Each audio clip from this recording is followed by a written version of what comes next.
네, 여러분 안녕하세요. 찔쌤입니다. 네, 하나님께서 아브라함에게 아들 이삭을 바치라고 말씀하십니다. 아브라함을 시험하고자 하셨던 겁니다. 아브라함의 믿음을 이미 알고는 계셨는데 그 믿음을 증명하고 많은 사람들에게 보여주고자 하셨던 겁니다. 이를 통해 하나님은 수많은 믿음의 사람들에게 믿음이 어디까지 자라야 하는지를 보여주고자 하셨던 겁니다. 오늘날 우리에게까지도요. 그런데 오늘 사건은 정말 이상한 게 하나님께서 아브라함에게 아들 이삭을 바치라고 말씀하셨던 겁니다. 100세에 낳은 아들 이삭, 하나님께서 약속하셨던 아들 이삭을 하나님께 제물로 바치라는 겁니다. 실제로 죽이라는 말씀이신 거죠. 이상하지 않을 수가 없습니다. 하나님께서는 분명 이삭을 통해 민족을 세우실 거라고 말씀하셨었는데 이삭이 죽으면 자손을 낳을 수도 없을 것이고 민족을 세울 수도 없었을 겁니다. 그런데 그런 이삭을 제물로 바치라니 정말 이상하지 않을 수가 없습니다. 그런데 더 이상한 거는 아브라함은 그 말씀을 듣고 곧바로 순종합니다. 그 말씀대로 하나님께서 말씀하셨던 산으로 아들 이삭을 데리고 가서 정말 제물로 바치려고 합니다. 아니, 바쳤습니다. 하나님께서 아브라함아 멈춰라 라고 말씀하지 않으셨으면 정말 죽이려고 했었던 겁니다. 여기서 중요한 것은 아브라함이 그렇게 하나님께서 말씀하셨을 때 순종할 수 있었던 이유가 무엇이냐는 겁니다. 그것은 바로 하나님을 신뢰했기 때문입니다.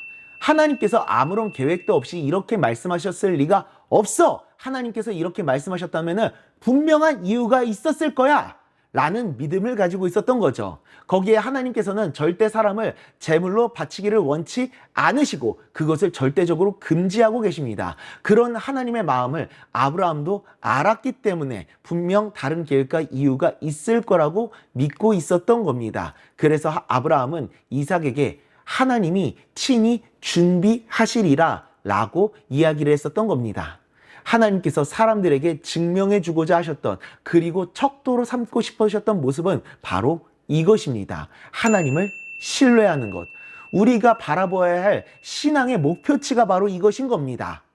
하나님을 신뢰하는 삶. 하나님께서 우리에게 무언가 말씀하시고 명령하실 때 그 안에는 분명한 뜻이 있을 거야 라고 하나님의 계획이 있을 거다라는 신뢰를 하는 것이죠. 신앙의 시작은 바로 이 신뢰로부터 시작합니다. 우리가 하나님을 신뢰할 때 하나님께 진심 어린 순종을 할 수 있게 됩니다. 우리를 향한 세밀한 계획을 가지고 인도하시는 그 하나님을 온전히 신뢰하며 하나님께 진정한 순종을 올려드리며 나아가는 우리 모두가 될 수 있기를 간절히 소망합니다. 기도하겠습니다. 하나님 아버지, 하나님은 아브라함에게 이삭을 바치라는 정말로 말도 안 되는 것 같은 명령을 내리셨지만 아브라함은 하나님을 신뢰하는 마음으로 하나님께 모든 것들을 맡겨드리고 이삭을 정말로 바쳤으며 하나님은 이를 멈추시고 이를 위해서 예비해 놓으신 양을 아브라함에게 보내주셨습니다. 하나님 아버지, 늘 언제나 우리가 이 아브라함처럼 하나님을 신뢰하는 삶을 살아갈 수 있기를 원합니다. 하나님께서 원하시는 그 믿음의 척도가 바로 이렇게 하나님을 신뢰하는 것이라는 사실을 늘 언제나 기억하며 내가 온전히 하나님을 믿음으로 바라보고 신뢰하며 모든 것들을 하나님께 맡겨드리며 나는 하나님께 순종하는 삶을 살아가는 그러한 삶을 살아갈 수 있도록 은혜 내려 주시옵소서. 감사드리오며 나의 모든 것들을 책임지시고 인도하시는 예수님의 이름으로 기도드리옵나이다. 아멘.